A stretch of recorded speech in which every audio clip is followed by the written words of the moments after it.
Assalamualaikum warahmatullahi wabarakatuh. Perkenalkan, nama saya Rizka Aprilianti, jurusan Bahasa dan Sastra Arab, Fakultas Adab dan Humaniora UIN Raden Fatah Palembang. Di sini saya akan menjelaskan tentang alat ucap dalam ilmu fonologi. Kita menghasilkan bunyi bahasa dengan alat ucap. Alat ucap memerlukan udara yang dihembuskan dari paru-paru ketika digunakan. Menurut Abdul Chair, dalam bukunya yang berjudul Fonologi Bahasa Indonesia, mengemukakan bahwa alat ucap adalah organ pada tubuh manusia yang berfungsi dalam pengucapan bunyi. Sedangkan menurut Heriadi, dalam bukunya yang berjudul Fonologi Bahasa Indonesia dalam Nuansa Pembelajaran, bahwa alat ucap itu tidak hanya mempunyai fungsi sebagai pengucapan bunyi, tetapi mempunyai dua fungsi, yaitu fungsi sekunder dan fungsi primer. Fungsi sekunder adalah alat ucap yang digunakan untuk menghasilkan bunyi-bunyi bahasa, sedangkan fungsi primer adalah fungsi yang bersifat fisiologis. Misalnya, paru-paru untuk bernafas, lidah untuk mengecap, dan gigi untuk mengunyah. Namun, alat-alat itu secara linguistik digunakan untuk menghasilkan bunyi-bunyi bahasa sewaktu berujar. Berikut ini nama-nama alat-alat ucap atau alat-alat yang terlibat dalam produksi bunyi bahasa sebagai berikut.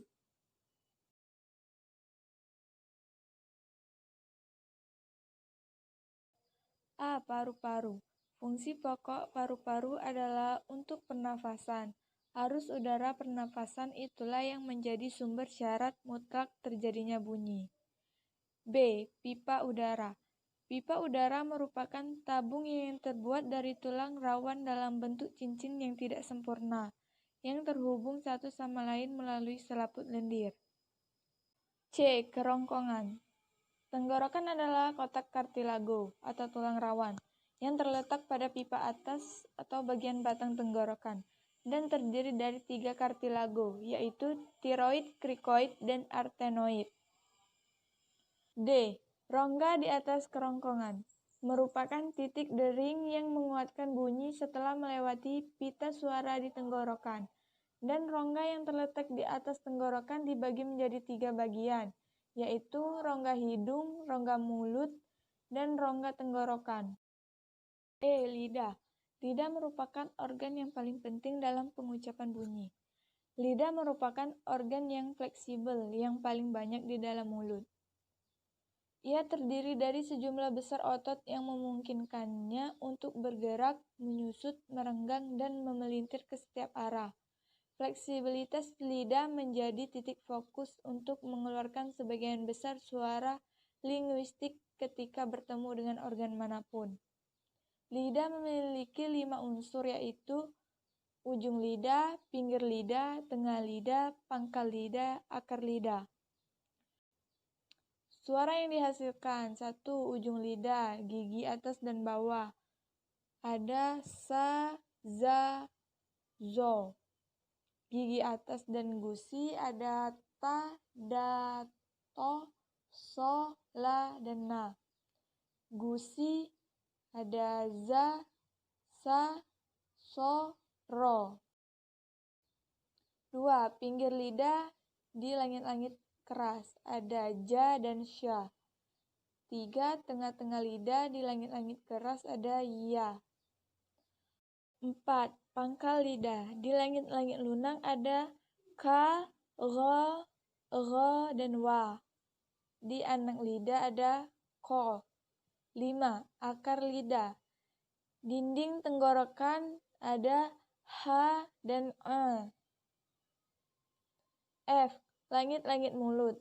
Langit-langit mulut yaitu bagian yang setara dengan lidah dan terkait dengannya dalam situasi tertentu dalam menghasilkan bunyi tertentu.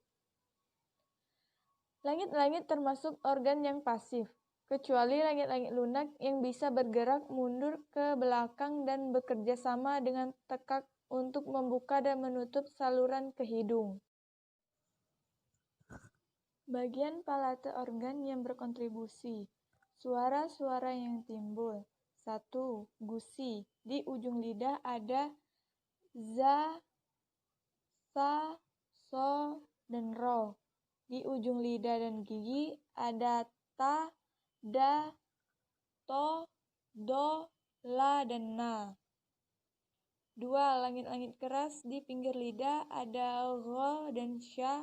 Di tengah lidah ada ya. 3. Langit-langit lunak. Pangkal lidah ada ka, gho, dan wa. 4. Anak lidah. Di pangkal lidah ada ko. G. Gigi. Gigi yaitu gigi atas yang merupakan organ bicara yang tetap, dan gigi bawah merupakan organ bicara yang bergerak. Setiap dari keduanya memiliki tugas yang penting dalam pembentukan suara atau bunyi. Fungsi gigi sebagai organ bicara sangat jelas, karena merupakan penghambat udara yang datang dari paru-paru, sehingga tidak keluar secara serentak dari rongga mulut. Suara yang dibentuk. 1. Gigi atas di bawah bibir ada fa. 2. Gigi atas dan bawah di ujung lidah ada sa, za, dan zo. 3. Gigi di ujung lidah dan gusi ada ta, da, to, do, la, dan na. H. Bibir. Merupakan organ bicara yang dapat bergerak ke setiap arah dan memiliki situasi berbeda-beda ketika berbicara.